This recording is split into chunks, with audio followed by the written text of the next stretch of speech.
PM की सुरक्षा में सेंध मामले में सुप्रीम कोर्ट ने फैसला रखा सुरक्षित। सुप्रीम कोर्ट ने दिया जांच कमेटी बनाने का आदेश। सुप्रीम कोर्ट के रिटायर्ड जज की अगुवाई में होगी जांच। लखनऊ में बीजेपी चुनाव समिति की हुई बैठक। सीएम योगी समेत बीजेपी के बड़े नेता रहे मौजूद। पहले चरण के प्रत्याशियों के नामों पर हुआ मंथन।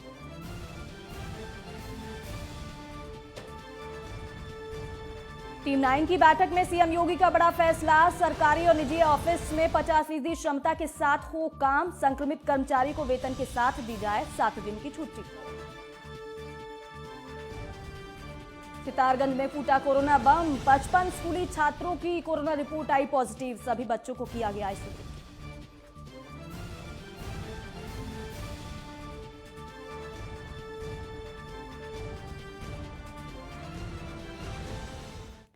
वंदे मातरम पश्चिमांचल लाइव देख रहे हैं आप। मैं हूं आपके साथ दीपिका सिंघल। चलिए बुलेटिन की शुरुआत करेंगे बड़ी खबर के साथ और जानकारी यह है कि इमरान मसूद पर हुई एफआईआर दर्ज।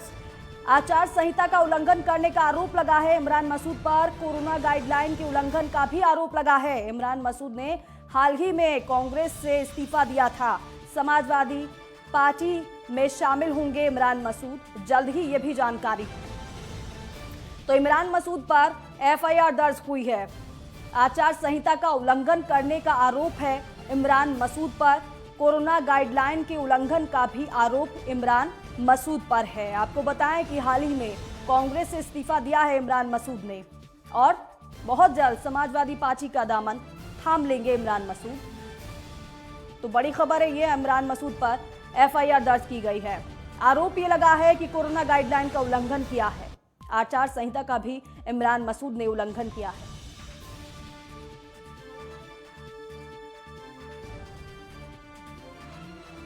मसूद द्वारा अंबाला रोड स्थित अपने आवास पर आज एक अपने समर्थकों की मीटिंग बुलाई गई थी, जिसमें काफी भारी भीड़ हो गई थी। उनके द्वारा इस मीटिंग के आयोजन की पूरी अनुमति नहीं ली गई थी, जबकि पूरे प्रदेश में आदर्श आचार संहिता चुनाव की लागू है।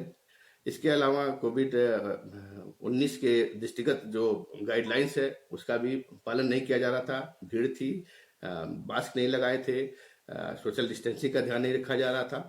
इसको दृष्टिगत एसएचओ कुतुबशेर द्वारा थाना कुतुबशेर पर इमरान मसूद सहित 10 लोगों को नामजद करते हुए कुल 300 अन्य अज्ञात समर्थकों के खिलाफ आईपीसी और महामारी अधिनियम की धाराओं के अंतर्गत एक अभियोग दर्ज किया गया है। और सचिन चौधरी मेरे सहयोगी फोन पर जुड़ गए हैं। सचिन, इमरान मसूद पर एफआईआर दर्ज हुई है और क्या जानकारी है इसके संबंध में आपके पास?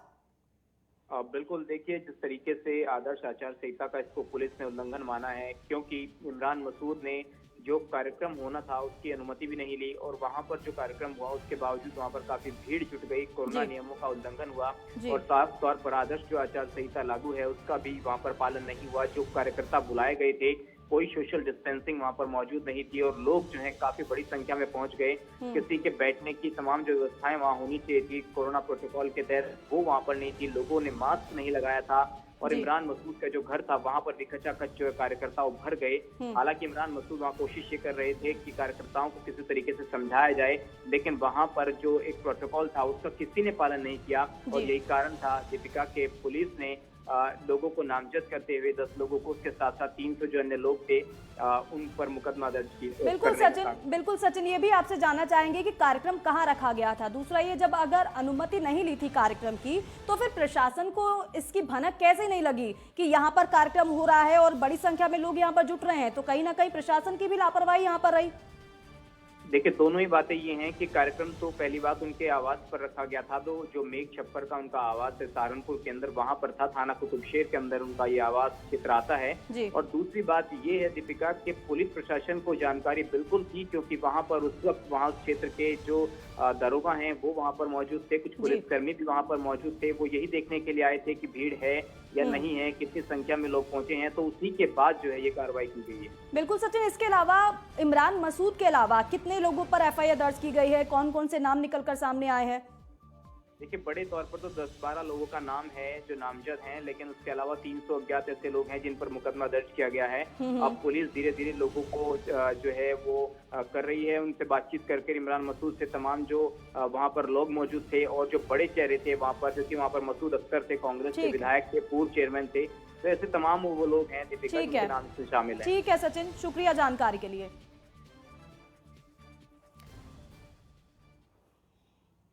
अगली बड़ी खबर कासगंज से आ रही है। आपको बताएं कि शॉर्ट सर्किट से सरकारी एम्बुलेंस में आग लगी है। गर्भवती महिला को अस्पताल ले जा रही थी एम्बुलेंस और भीषण आग लग गई। बाल बाल बची मरीज और परिजनों की जान। ये अहम जानकारी। आग के चलते फटा एम्बुलेंस में रखा ऑक्सीजन सिलेंडर फटने से एम्बुलेंस के परखच्चे उड़ गए। धुलाना थाना क्षेत्र के नगला थनी गांव का पूरा मामला है। तो ये जानकारी बेहद अहम कि एम्बुलेंस में भीषण आग लगी। हालांकि गनीमत ये रही कि मरीज और परिजन बाल बाल बच गए हैं। शॉर्ट सर्किट वजह बताई जा रही है आग लगने की, लेकिन आग की वजह से जो ऑक्सीजन सिलेंडर था वो फट गया। लेकिन मरीज और तीमारदार जो एम्बुलेंस में सवार थे उनको बचा लिया गया। कासगंज का पूरा मामला, जहां शॉर्ट सर्किट की वजह से एम्बुलेंस में भीषण आग लग गई। सर्किट होने की वजह से, वायरिंग शॉर्ट होने की वजह से डैशबोर्ड में अंदर से अचानक आग लगी। हमने ईएमटी और पायलट दोनों ने भरसक प्रयास कोशिश की, आग को बुझाने में नाकाम रहे और उसमें नगला थनी कुमरपुर गांव का एक डिलीवरी पेशेंट था। उसे हमने फिर जल्दी आनन फानन में निर्णय लेकर के जल्दी उनको उतारने के बाद में उनको सुरक्षित अलग किया और गाड़ी में आग ने अपना विकराल रूप धारण कर लिया, जिसमें हम ईएमटी पायलट दोनों ही असमर्थ रहे और किसी भी तरह से हम उसे बुझा नहीं पाए। और शाहजहांपुर के जिलाधिकारी उमेश प्रताप सिंह ने आज मेडिकल कॉलेज का निरीक्षण किया। इस दौरान उन्होंने कोविड वार्ड समेत अन्य वार्ड का भी जायजा लिया। पूरे निरीक्षण के दौरान डीएम काफी समय तक मेडिकल कॉलेज में रुके और एक एक बात की जानकारी उन्होंने बारीकी से ली। जिलाधिकारी ने ओपीडी में मरीजों की भरमार देखी और इस दौरान उन्होंने जिले में बढ़ रही कोविड-19 की रफ्तार के मद्देनजर सारी व्यवस्थाओं को दुरुस्त करने के दिशा निर्देश भी दिए हैं। उन्होंने कहा कि निरीक्षण के दौरान व्यवस्थाएं अस्त व्यस्त दिखाई दी हैं, जिन्हें दुरुस्त करने के लिए प्राचार्य समेत जिला चिकित्सालय के सीएमएस को निर्देशित किया गया है। उन्होंने ये भी बताया है कि चुनाव आयोग के दिशा निर्देश के तहत कोविड-19 की बूस्टर डोज के लिए केंद्र बनाकर सबसे पहले फ्रंटलाइन वर्कर्स को बूस्टर डोज देने के लिए कहा गया है और इसको लेकर भी दिशा निर्देश जारी किए गए हैं।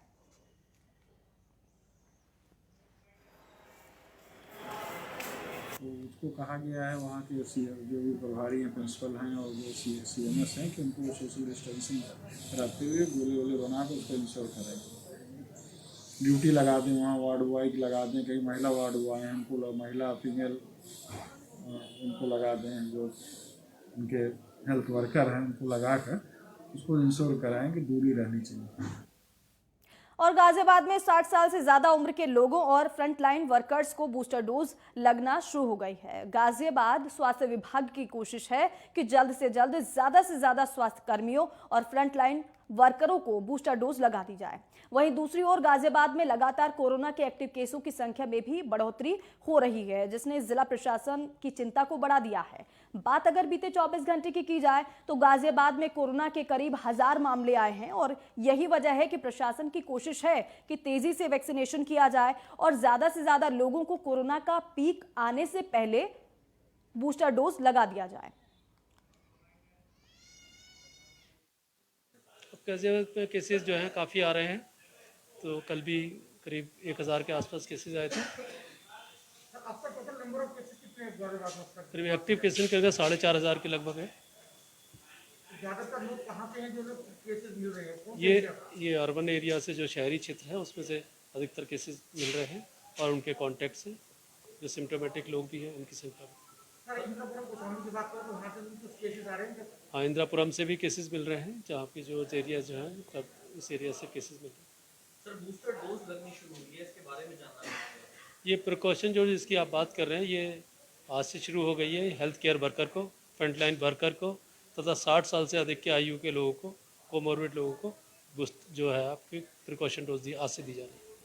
और देश भर में प्रिकॉशनरी डोज लगने की शुरुआत हो चुकी है। गौतम बुद्ध नगर में भी लोगों को प्रिकॉशनरी डोज लगाई जा रही है। हॉस्पिटल में काम कर रहे फ्रंटलाइन वर्कर और 60 साल से ज्यादा उम्र वाले बुजुर्गों को ये डोज लगाई जा रही है। 60 साल के ज्यादा उम्र के बुजुर्ग जिनको कोरोना टीका लगे हुए 9 महीने हो चुके हैं और जो दूसरी बीमारियों से जूझ रहे हैं, सिर्फ उन्हें ही अभी तीसरी डोज लगाई जा रही है।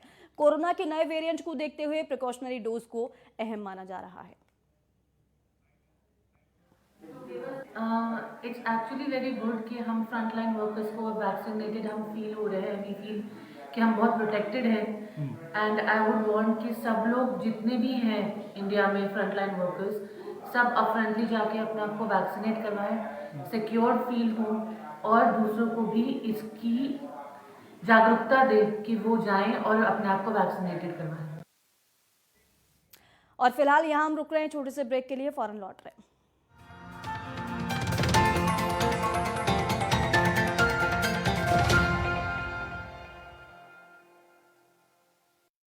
क्या आप दुबले पतले कमजोर हैं, आपकी सेहत नहीं बनती, भूख कम लगती है, वजन नहीं बढ़ता? दरअसल मेन बात खाना पीना खाना नहीं है, मेन बात है खाया पिया लगना।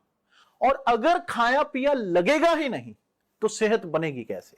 इसलिए हमारी संस्था सन्यासी आयुर्वेदा ने एक ऐसी दवा बनाई है जो कि आपके पाचन तंत्र को, आपके लीवर सिस्टम को ठीक करने का काम करती है, ताकि आप जो भी खाएं उसका पूरे का पूरा निचोड़ आपके शरीर को लगे, आपकी भूख बढ़े, खाया पिया सही से लगे, नया खून बने, हड्डियों में जान आए, वजन बढ़े, ताकत बढ़े, चेहरे पर नूर आए और आप मोटे तगड़े खूबसूरत पर्सनैलिटी के मालिक बन जाए। यह दवा पूरी तरह से आयुर्वेदिक होती है। इसका शरीर पर कोई भी साइड इफेक्ट, कोई भी नुकसान या दुष्प्रभाव नहीं होता। लड़के लड़कियां दोनों इसका इस्तेमाल कर सकते हैं और पहले 15 दिन के अंदर ही आपको इसका असर महसूस हो जाएगा। सिर्फ 699 रुपए की पूरे 1 महीने की दवा होती है और आप इसे घर बैठे 01145454545 पर फोन करके दवा मंगवा सकते हैं। खुदी को आजमाया है कोई अंदाज आया। तुम में भी मैं हूं, शुद्ध प्लस पान मसाला। राजनीति की बिसात पर शहमात का खेल कहां कहां से निकली, विकास की लखनऊ में मेरठ की क्रांति, बुंदेलखंड की झांसी, प्रयागराज का संगम, आगरा का ताज। अब होगी यूपी के हर गांव की बात, हर शहर की बात। मेरा यूपी मेरी शान। देखिए नेटवर्क 10 पर यूपी लाइव।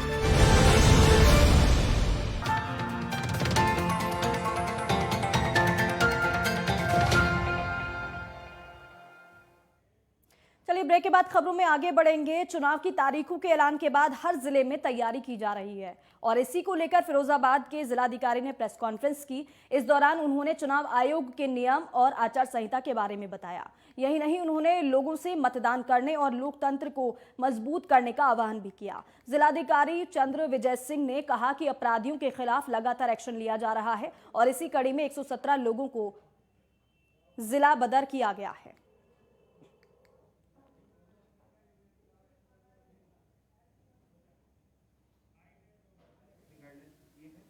सबसे पहले मैं आप सभी जितने भी हमारे मीडिया बंधु हैं उनको मैं जनपद फिरोजाबाद में 5 असेंबली कॉन्स्टिट्यूंसी हैं, उसमें चुनाव की क्या डेट्स रहेंगी उनके बारे में बताऊंगा। जनपद फिरोजाबाद में 5 असेंबली कॉन्स्टिट्यूंसी हैं, उसमें सभी में निर्वाचन की अधिसूचना 25 जनवरी को, जिस दिन नॉमिनेशन हमारा स्टार्ट है वो 25 जनवरी को स्टार्ट होगा। नॉमिनेशन का आखिरी दिन की तारीख 1 फरवरी है। नाम निर्देशनों की जाँच हेतु जो तारीख है वो 2 फरवरी है। नाम वापसी 4 फरवरी तक की जा सकती है और उसके उपरांत 20 फरवरी 2022 ये जनपद फिरोजाबाद की 5 विधानसभा में वोटिंग का दिन रहेगा। मतदान का दिन 20 फरवरी है। इसके उपरांत मतगणना 10 मार्च 2022 को पूरी की जाएगी और 12 मार्च के बाद 12 मार्च अंतिम तारीख है, जिससे पूर्व निर्वाचन को पूर्ण करा लिया जाएगा। कुल 45 पिकेट और जो बाहर के और जनपद सीमा लगती है उनके 32 बैरियर, जहां पर वीडियो कैमरा भी लगाया जाएगा, जिसके माध्यम से नजर रखी जाएगी, जिससे किसी भी प्रकार का मूवमेंट रोका जा सके। असलहे जमा कराने का जहां तक सवाल है, कुल 25,000 असलहे लगभग जनपद में हैं, जिसमें से लगभग 10,000 असलहों को आज सुबह 8 बजे तक जमा करा लिया गया है। और इसके बारे में मैं आप लोगों के माध्यम से निवेदन और करूंगा, जो भी शस्त्र लाइसेंस धारक हैं और सलाह रखे हुए हैं, अगर किसी ने एप्लीकेशन नहीं दिया है उसके बारे में पहले ही तय कर लिया गया है कि किसके असलहे एग्जम्प्ट होने हैं। अगर उनकी अनिवार्यता है, आवश्यकता है, जैसे गार्ड हैं, एटीएम, बैंक कर्मी, जिनके पास असलहे हैं जो जरूरी हैं, ऐसे लोग एप्लीकेशन दे दें, उनको एग्जम्प्ट किया जाएगा। और शामली के बाबरी थाना क्षेत्र के गांव बुटराटा में एक पटाखा फैक्ट्री में हुए विस्फोट के बाद इलाके में अफरा तफरी मच गई। इस ब्लास्ट में एक महिला की मौत हुई जबकि कई लोगों के घायल होने की खबर है। फैक्ट्री के अंदर कोई व्यक्ति नहीं मिला, लेकिन प्रत्यक्षदर्शियों का ये कहना रहा कि कुछ लोग घायलों को एक गाड़ी में भरकर ले जाते हुए देखे गए हैं, यानी कि बहुत ज्यादा संख्या में लोग घायल भी हुए हैं। छानबीन करने पर फैक्ट्री की बगल में स्थित एक शव शत-विशत हालात में महिला का पड़ा मिला। स्थानीय लोगों के मुताबिक ब्लास्ट में कई लोग घायल हुए, लेकिन फैक्ट्री का मालिक सब कुछ बातें छिपा रहा है। मौके पर पहुंची पुलिस ने यह बताया है कि फैक्ट्री में काफी मात्रा में विस्फोटक मिला है, आग बुझा दी गई है और जांच जारी है। एसपी सुकीर्ति माधव ने यह बताया है कि जांच में जो भी दोषी पाया जाएगा उसके खिलाफ कार्रवाई की जाएगी। देखिए, 1 बजे के आसपास ये सूचना मिली थी कि थाना बाबरी में बंकी खेड़ा एक जगह है, वहाँ पर एक फुलझड़ी बनाने की एक फैक्ट्री में विस्फोट हुआ है और आग भी लगने की सूचना थी। तत्काल इस सूचना पे जो वरिष्ठ अधिकारीगण और जो फायर की टीम है वो यहाँ पर पहुँची और आग वगैरह पे काबू पाया गया। और हालांकि मौके पर कोई बॉडी वगैरह नहीं मिली है, लेकिन कुछ ब्लड वगैरह दिख रहा है, तो जिससे आशंका लगाई जा रही है कि कुछ व्यक्ति शायद हॉस्पिटल में हो। उनको हम ट्रेस करा रहे हैं। यहाँ जितने लोग काम करते थे उन सारे लोगों की सूची बनवा रहे हैं। उसमें से कोई अगर मिसिंग होगा तो फिर हम वो सारी जांच अपनी कंप्लीट करके फिर आवश्यक कार्रवाई जो है। और मैनपुरी की अलाउ पुलिस और एसओजी टीम को बड़ी सफलता हाथ लगी है। एसओजी टीम ने विधानसभा चुनाव में दहशत फैलाने के मकसद से बिहार से लाए गए अवैध असलहों का जखीरा बरामद किया है। एसओजी और थाना अलाउ पुलिस ने संयुक्त रूप से कार्रवाई करते हुए एक आरोपी हवन यादव को जागीर मोड़ से गिरफ्तार किया है। आरोपी औंझा क्षेत्र के गोपालपुर का रहने वाला बताया जा रहा है। आरोपी के पास से पुलिस ने 7 तमंचे, भारी मात्रा में कारतूस और एक बाइक बरामद की है। पुलिस पूछताछ में आरोपी ने यह बताया है कि वो अवैध हथियार बिहार के मुंगेर से लाया था और लोकल अपराधियों को बिक्री करने वाला था। अपर पुलिस अधीक्षक मधुबन कुमार सिंह ने पुलिस लाइन परिसर में प्रेस कॉन्फ्रेंस कर घटना के खुलासे की जानकारी देते हुए आरोपी को बेनकाब किया।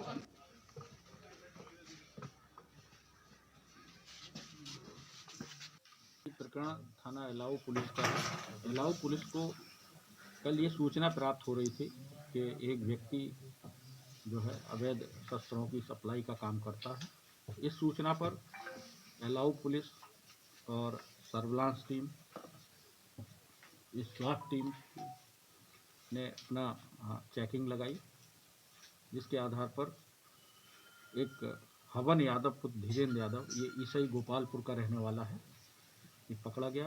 पूछताछ में, तलाशी में 10 जो है तमंचे बरामद हुए हैं। इस पर थाना अलाउ पुलिस द्वारा मुकदमा पंजीकृत कर विधिक कार्रवाई की गई।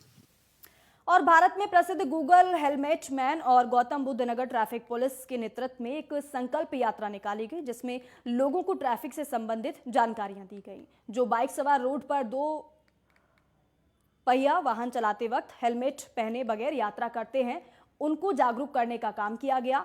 और यही नहीं, जो लोग बिना मास्क और बिना हेलमेट के घूम रहे थे उन्हें हेलमेट और मास्क भी वितरित किए गए।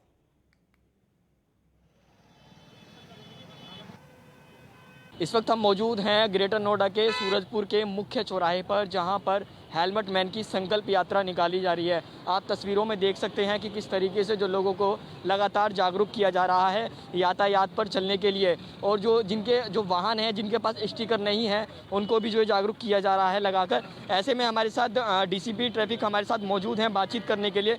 सर, एक संकल्प यात्रा निकाली जा रही है, क्या पूरा मामला है? जो ट्रैफिक को जागरूक करने के लिए एक गूगल हेलमेट मैन के जरिए एक यात्रा निकाली जा रही है, लोगों को लगातार जागरूक किया जा रहा है, किस तरीके से किया जा रहा है? देखिए, मैं पहले बताना चाहता हूं कि हमारे जो हेलमेट मैन राघवेंद्र जी, वो आज देखिए ट्रैफिक वॉलंटियर हैं ही। आज वो सक्रिय रूप से ट्रैफिक वॉलंटियर की सदस्यता ग्रहण किए हैं। इसका प्रतीक है जो हेलमेट उन्होंने पहना है। और लगातार राघवेंद्र जी के साथ या फिर रोटरी क्लब के साथ, नोएडा में 7X के साथ काफ़ी ऐसे हमारे जागरूक नागरिक है जो ट्रैफिक के साथ काम करना चाहते हैं, स्पेशली बच्चे, तो उनके साथ हम बारी बारी कार्यक्रम करते हैं। उसी क्रम में आज हम लोगों ने ठंड के मौसम को देखते हुए रिफ्लेक्टर लगवाया है वैसे वाहनों पे जिनके रिफ्लेक्टर नहीं लगे हुए थे। इसके अलावा हम लोग सभी को प्रेरित करते हैं कि ट्रैफिक नियमों का पालन, जैसे 2 व्हीलर वाले हेलमेट पहने दोनों सवारियाँ, सीट बेल्ट का प्रयोग करें, मोबाइल फ़ोन का प्रयोग ना करें वाहन चलाते वक्त, तो इस पर कार्रवाई करते हैं। इसके अच्छे परिणाम आ रहे हैं और लगातार जो आदतें होती है ट्रैफिक नियमों का पालन करना वो बढ़ते जा रहा है और कहीं ना कहीं इसके माध्यम से हम दुर्घटनाओं को भी कम करना चाहते हैं।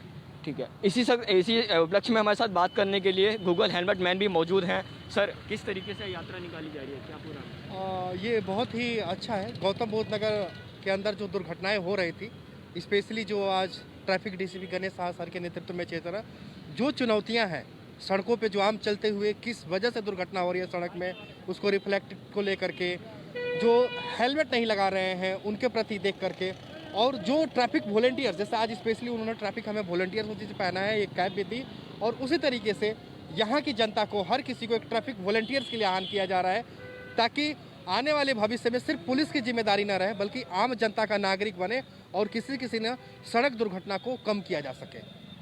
जिस तरीके से आपने सुना, गूगल हेलमेट मैन का कहना है कि जो तमाम जिस तरीके से यातायात नियमों का पालन करते हैं लोग, उनको लगातार जागरूक होने की ज़रूरत है। ग्रेटर नोएडा से वसीम सैफी, नेटवर्क 10। और मुजफ्फरनगर जनपद की खतौली पुलिस ने अवैध तमंचा फैक्ट्री का भंडाफोड़ करते हुए एक आरोपी को गिरफ्तार किया है और पुलिस ने तमंचा फैक्ट्री से 15 तमंचे और 6 अधबने तमंचों के साथ 8 कारतूस और भारी मात्रा में तमंचे बनाने के उपकरण बरामद किए हैं। पुलिस की माने तो विधानसभा चुनाव को देखते हुए तमंचों की डिमांड बढ़ गई है और इसी डिमांड को लेकर भी ईंट भट्टे पर अवैध तमंचा बनाने का काम भी चल रहा था और पुलिस अब पकड़े गए आरोपी से पूछताछ कर रही है और जानने की कोशिश कर रही है कि हथियार अब तक किन किन लोगों को सप्लाई किए गए हैं। खतौली के प्रभारी निरीक्षक और इनकी टीम के द्वारा खिड़ी कुरेश के पास जो बंद पड़ा भट्ठा है वहाँ पे अवैध असलाह बनाने की सूचना प्राप्त हुई थी, जिसमें इनकी टीम के द्वारा छापा मारा गया तो वहाँ से एक व्यक्ति नईम गिरफ्तार हुआ है और भारी मात्रा में बने अधबने, जिसमें 13 तमंचे 315 बोर के, 2 तमंचे 12 बोर के और काफ़ी भारी मात्रा में सामान तमंचा बनाने का उपकरण सब बरामद हुए हैं। कितने आरोपी? इसमें एक आरोपी भागने में सफल रहा है जिसका नाम राजवीर है। ये दोनों ही पुराने साथी अपराधी है, पूर्व में भी तमंचा बनाने के उपकरणों में ये जेल जा चुके हैं। इनका बड़ा आपराधिक इतिहास है। ये भी इनसे पूछताछ कर रहे हैं। ये काफ़ी दिनों से, जैसा कि आप देख रहे हैं, 15 तमंचे तो इन लोगों ने बना रखे थे और भी बना रहे थे और ये बहुत ही अच्छा कार्य थाना खतौली पुलिस द्वारा किया गया है। और गाजियाबाद के खोड़ा थाना क्षेत्र के एक होटल में पति ने पत्नी की चाकू से गोदकर हत्या कर दी। जानकारी के मुताबिक पति का पत्नी से हमेशा विवाद रहता था। दोनों के बीच 1 साल से झगड़ा हो रहा था और आज सुबह आरोपी ने पत्नी को होटल के कमरे में बुलाया और किसी बात को लेकर दोनों के बीच विवाद हो गया और विवाद इतना ज्यादा बढ़ गया कि पति ने पत्नी की हत्या कर दी और फरार हो गया। वहीं सूचना मिलने पर मौके पर पुलिस पहुंची। पुलिस ने उस शव को कब्जे में लिया और आरोपी की तलाश भी शुरू कर दी है।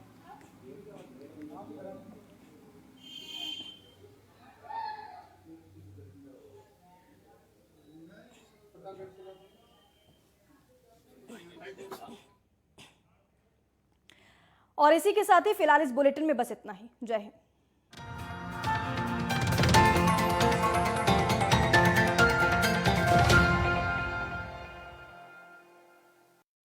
क्या आप दुबले पतले कमजोर हैं, आपकी सेहत नहीं बनती, भूख कम लगती है, वजन नहीं बढ़ता? दरअसल मेन बात खाना पीना